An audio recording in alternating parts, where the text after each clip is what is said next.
नमस्कार, desert storm से मैं विमल शर्मा। आज चाय पे चर्चा में हमारे साथ एक ऐसी शख्सियत है जो बहुआयामी प्रतिभा की धनी है।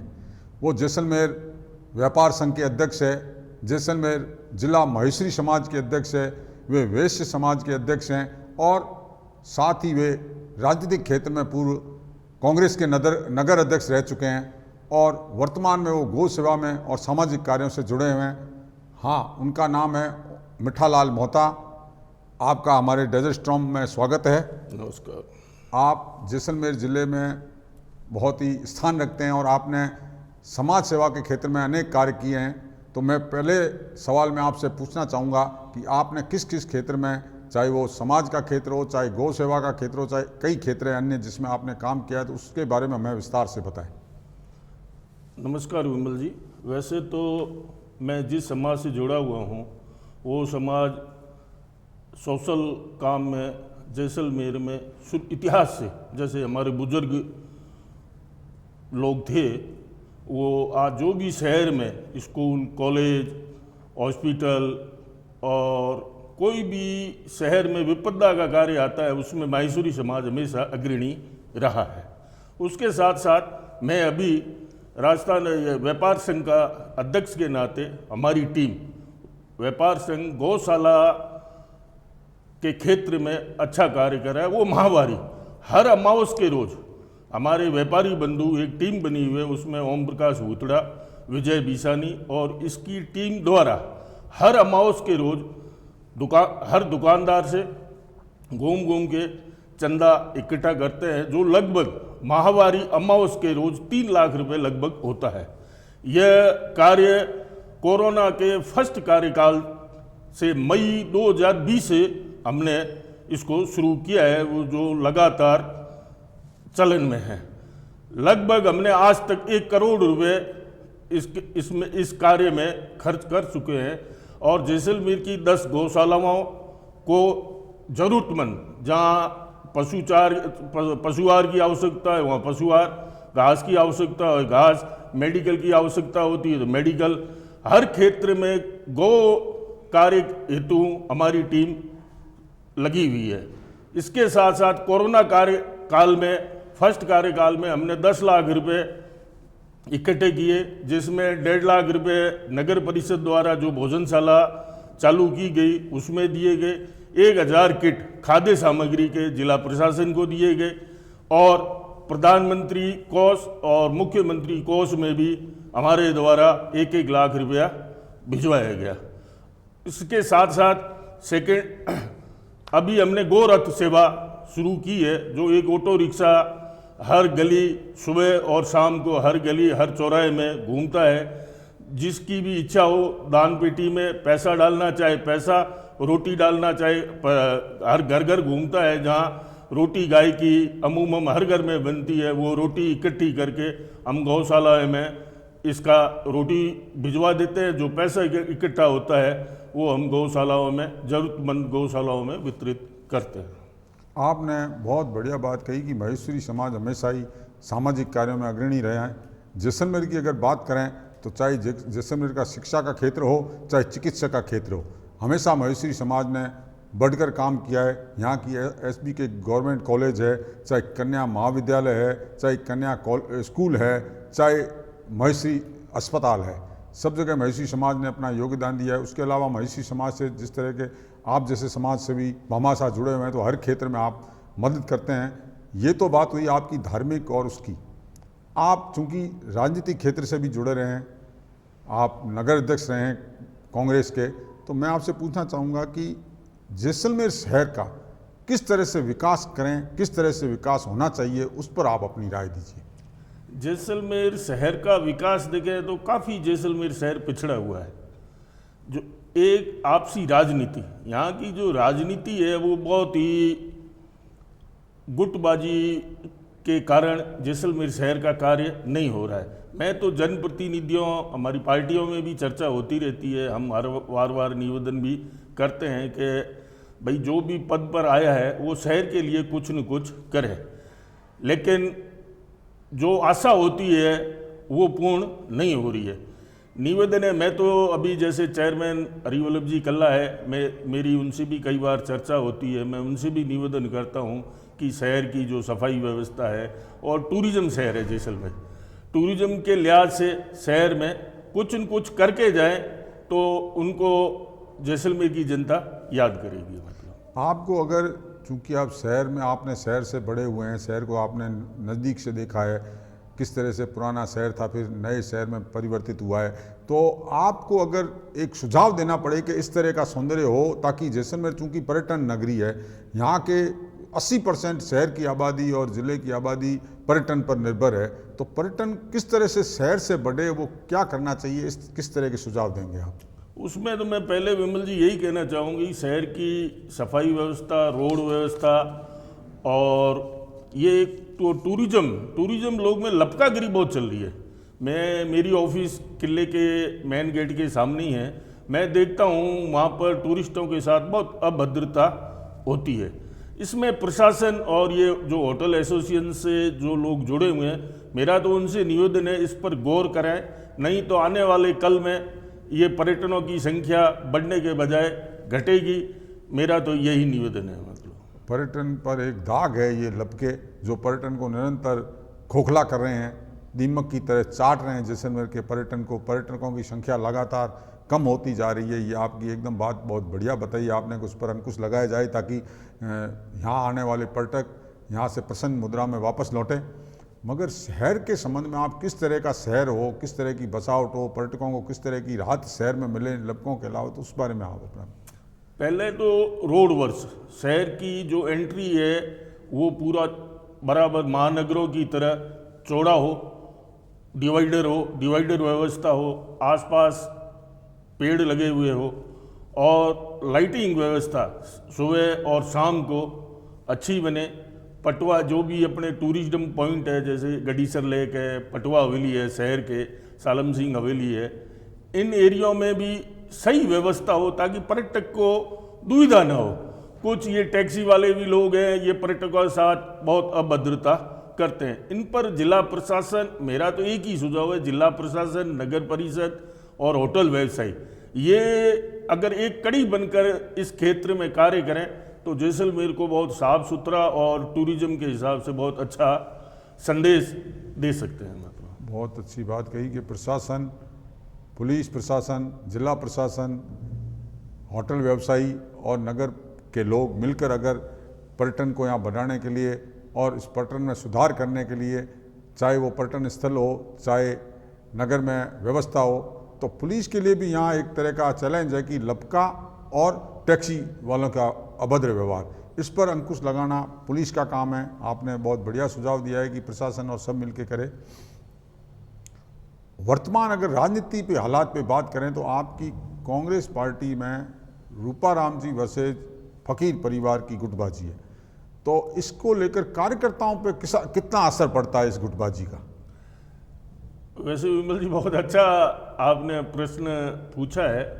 मैं भी लगभग 80 से सामाजिक सेवा और राजनीति से जुड़ा हुआ हूँ, लेकिन जो हालात यहाँ के राजनीति के हैं वो आप कह रहे हो अच्छे नहीं है। मेन पार्टी आज जहाँ भी कार्यकर्ता या जो भी जनप्रतिनिधि होता है उसके लिए वो कार्यकर्ता को जब तक मायने, कार्यकर्ता को जब तक वो सहयोग या कार्यकर्ता को वो संबल नहीं देगा तब तक कार्यकर्ता निराश ही होगा। आज जो अभी एट प्रेजेंट चल रहा है रूपाराम जी और साले मोहम्मद जी के आपसी जो तालमेल का, उसका हमारे कार्यकर्ताओं को उसका दुष्प्रभाव बहुत पड़ रहा है। उसका लॉस पार्टी को हो रहा है, साथ साथ उनको भी भुगतना पड़ेगा।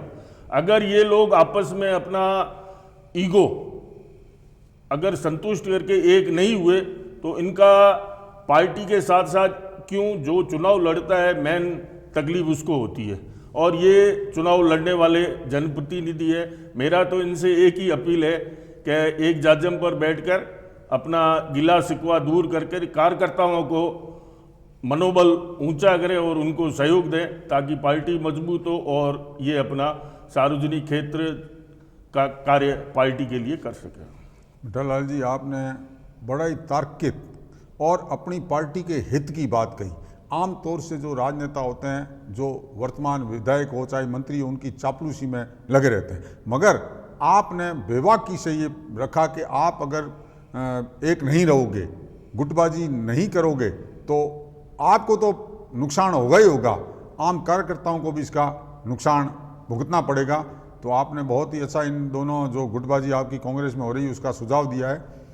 अब आपसे राजनीतिक रूप से एक सवाल है कि आपका क्या मंशा है कभी चुनाव लड़ने की, क्या किस क्षेत्र में राजनीति में काम करने की आपकी मंशा है?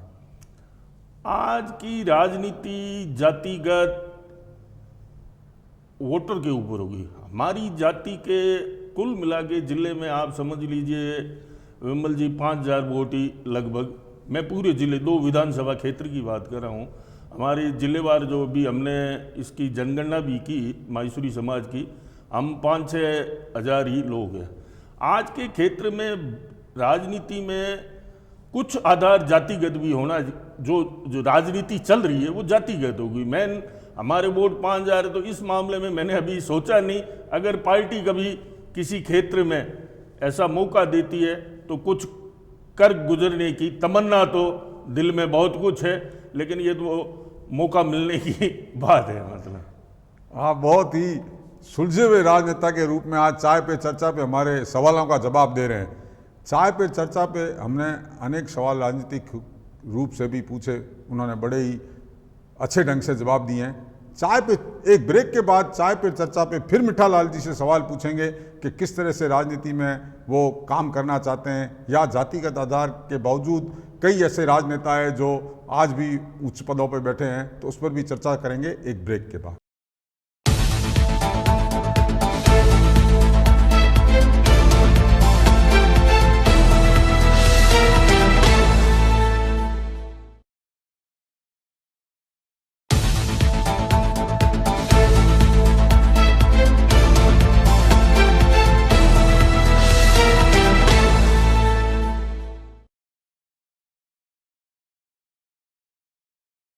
नमस्कार, चाय पे चर्चा पे एक बार फिर जैसलमेर लॉयंस क्लब के पूर्व अध्यक्ष, व्यापार मंडल के अध्यक्ष, एक राजनेता मिठालाल मोहता से फिर बातचीत करेंगे।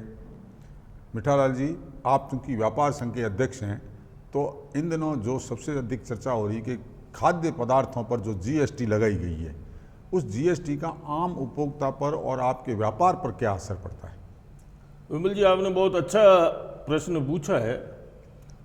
जो अभी वित्त मंत्रालय द्वारा या वित्त मंत्रालय द्वारा गठित कमेटी द्वारा खाद्य सामग्री पैकिंग 1 किलो से 20 किलो की पैकिंग में कोई भी सामग्री, खाद्य सामग्री अगर व्यापारी उसको बेचता है, उस पर 5% जीएसटी का बोझ नया ये केंद्र सरकार ने डाला है।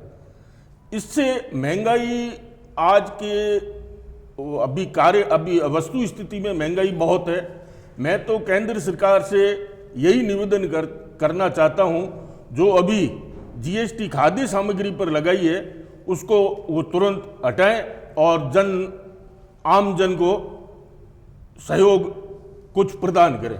आपने ठीक कहा कि राहत प्रदान हो आम जन को। जीएसटी से आम जन पर बोझ पड़ रहा है और व्यापारियों को भी परेशानी का सामना करना पड़ रहा है।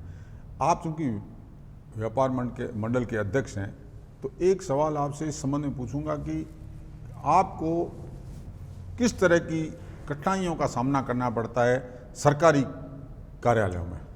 ये जब से जीएसटी का गठन हुआ है, जीएसटी लागू हुई है, इसमें जो छोटा व्यापारी है, बड़ा व्यापारी है, वो तो आप समझ लो इसमें विमल जी 5-7 हज़ार रुपया मंथली एक व्यापारी को बोझ फिक्स हो गया है। वो जीएसटी मेंटेन तभी कर पाता है, उसके लिए एक तो अच्छा अपने इसको क्या कहते हैं टेक्नोलॉजी, अब ये सब कंप्यूटराइज हो गया, अकाउंट्स हो गया, उसके साथ साथ सीए से उसको वेरिफिकेशन करवाना पड़ता है।